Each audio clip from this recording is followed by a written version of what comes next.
বহুদলীয় গণতন্ত্রের প্রথম উদ্যোক্তা যিনি প্রবর্তন করেছেন জিয়া রহমান সাহেব, সবাই জানি আমরা। এরপরে গণতন্ত্রের জন্য এককভাবে শুরু থেকে শেষ পর্যন্ত দীর্ঘ লড়াই করেছেন জনাব বেগম খালেদা জিয়া।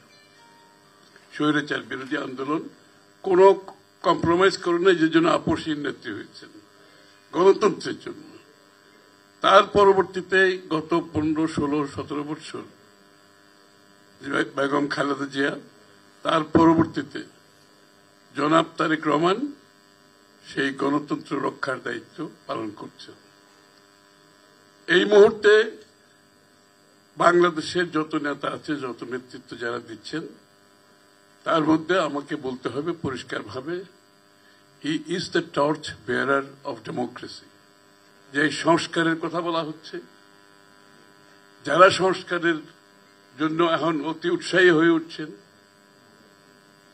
সকলের জানা উচিত, অবগত থাকা উচিত, এই উদ্যোগ দেশনেত্রী বেগম খালেদা জিয়া ভিশন 2030 মাধ্যমে নিয়েছেন 2016 সালে, এবং সেটা বাংলাদেশ, হাসিনা পরবর্তী বাংলাদেশ কি হবে, কি করতে হবে, সেটাকে মাথায় রেখে করেছেন।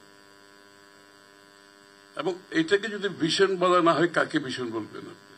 গণতন্ত্রকে প্রাতিষ্ঠানিক রূপ দেওয়ার জন্য কিছু ওনার ভাবনা, তার মধ্যে একটা হচ্ছে ইনক্লুসিভ পলিটিক্স, অর্থাৎ অন্তর্ভুক্তিমূলক একটি রাজনীতি উনি করতে চাচ্ছেন বাংলাদেশে, যাতে সকলের জন্য একটা স্পেস থাকে। সেটা সরকারে থাকলেও স্পেস থাকতে হবে, বিরোধী দলে থাকলেও স্পেস থাকতে হবে। বাংলাদেশের সবচেয়ে বড় প্রবলেম হচ্ছে উইনার টেকস অল। যারা ক্ষমতায় যায় তাদের জন্য সমস্ত বাংলাদেশের মালিকানা তাদের হাতে চলে যায়।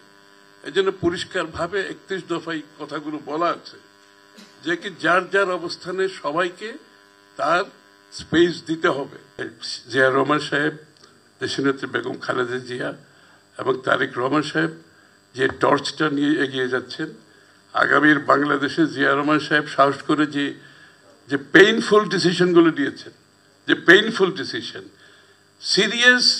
সিরিয়াস লিবারালাইজেশন, ডিরেগুলেশন, এগুলোর মাধ্যমে মুক্ত করে দিতে হবে বাংলাদেশকে, যাতে ক্ষমতায়ন মানুষের হয়, সরকারের না। This is a big decision.